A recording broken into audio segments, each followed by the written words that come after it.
హల్లెలూయా.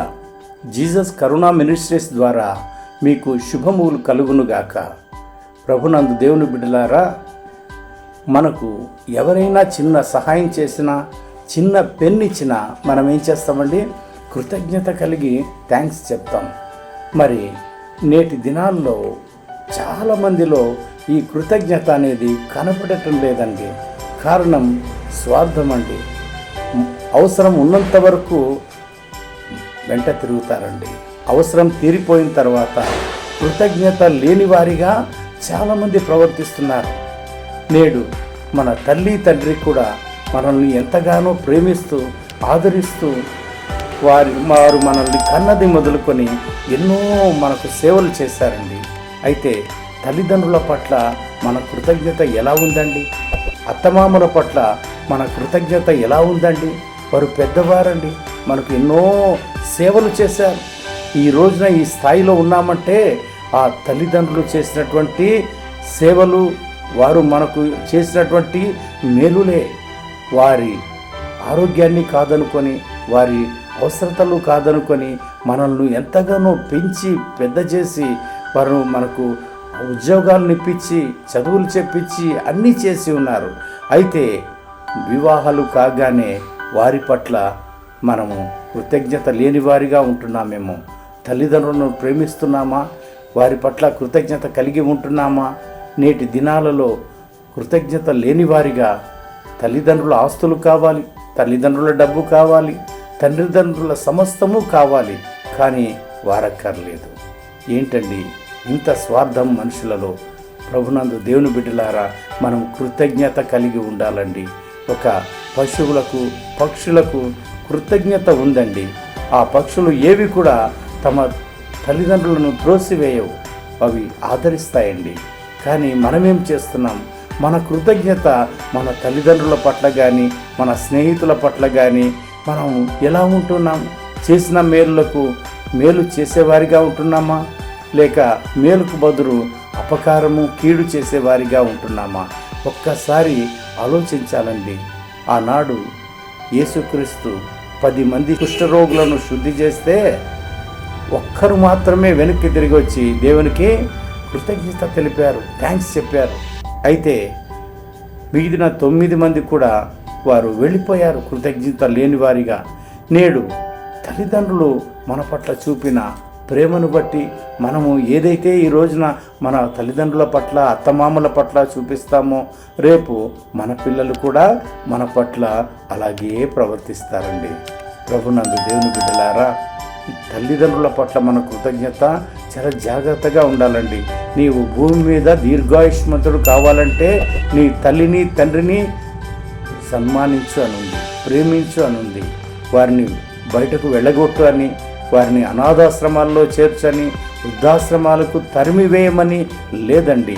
అందుకనే మనము కృతజ్ఞత కలిగి ఉండాలండి. మనం ఏం నేర్చుకుంటున్నామండి? మన దేవుని ఎదుట ఎలా ప్రవర్తిస్తున్నాము, ఏమి నేర్చుకుంటున్నాము?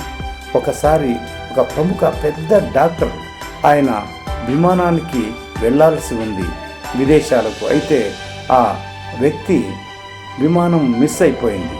అయితే తిరిగి బొంబాయికి వెళ్ళాలని ఆయన వెళ్తూ ఉంటే కారులో ఆ కారు అడవి ప్రాంతంలో చెడిపోయింది. అయితే ఆ వ్యక్తి ఎలా వెళ్ళాలని ఆలోచిస్తుంటే ప్రక్కనే ఒక చిన్న గుడిసె ఉంది అడవి ప్రాంతంలో.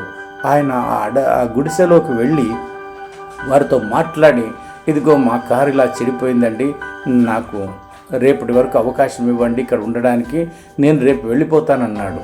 అయితే ఆ ఇంటి పేదవారు, ఆ ఇంట్లో ఉన్నటువంటి వారు, ఆ వ్యక్తి ఆయనకు భోజనం పెట్టి ఆ ఇంట్లో ఉండడానికి అవకాశం ఇచ్చి, మరుసటి రోజు ఆ వ్యక్తి ఆ కారును రిపేర్ చేయించి డాక్టర్కు సహాయం చేసి ఆయనను బొంబాయికి పంపించి వేశాడు.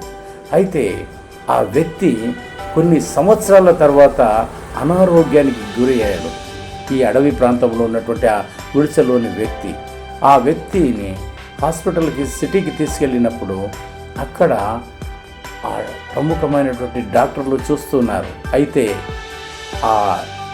ఏ డాక్టర్ని అయితే వారు సహాయం చేసి పంపించారో బొంబాయికి, అదే డాక్టర్ అక్కడికి వచ్చాడు. వచ్చి ఆ వ్యక్తిని చూసి గుర్తుపట్టాడు, ఇతను నాకు సహాయం చేశాడు ఆ రోజు అడవి ప్రాంతంలో అన్న ఉద్దేశంతో అతనికి అంత ట్రీట్మెంట్ అంతా ఇచ్చి ఫ్రీగా ₹1 కూడా తీసుకోకుండా ఆయనకు ఆరోగ్యాన్ని కలుగజేయించి ఆ హాస్పిటల్ను డిశ్చార్జ్ చేస్తూ అన్నాడు, నాకు నువ్వు సహాయం చేశావు, కృతజ్ఞతగా నేను కూడా ఈ రోజున నీకు సహాయం చేస్తున్నాను అన్నాడండి.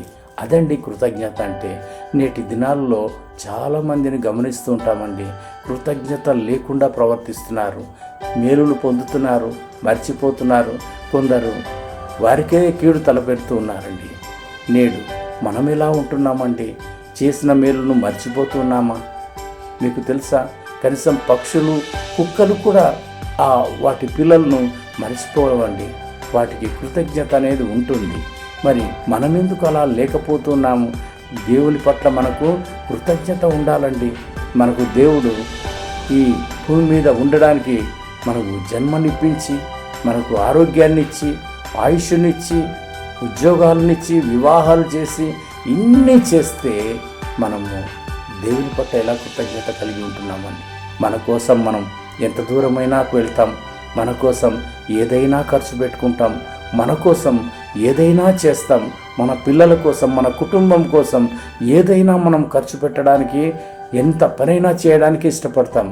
మరి ఇన్నేళ్లలో నీకోసం బాగానే అన్నీ చేసుకున్నావే, మరి ఏనాడైనా దేవుని కోసం ఏదైనా చేయగలిగినావా? నువ్వు ఏదైనా ఒక్కటైనా చేయగలిగినావా? నీ సమయమును ఉపయోగించావా? నీ డబ్బును ఉపయోగించావా? నీ శక్తిని ఉపయోగించావా? రేపు మరణించి దేవుని ఎదుట నిలబడినప్పుడు ఆయన ఒక ప్రశ్న వేస్తే నీ దగ్గర సమాధానం ఉందా? ఏమయ్యా, నీకు ఇన్ని సంవత్సరాలు, 70 సంవత్సరాలు భూమి మీద ఉంచానే, నీ కోసం అన్నీ చేసుకున్నావే, నా కోసం నువ్వు ఏం చేశావు అని అడిగితే నీ సమాధానం ఏమిటి? ఆ ధనవంతుడిలాగా నీ పరిస్థితి మారకముందే నువ్వు ఇకనైనా దేవుని పట్ల కృతజ్ఞత కలిగి జీవించుదువుగాక.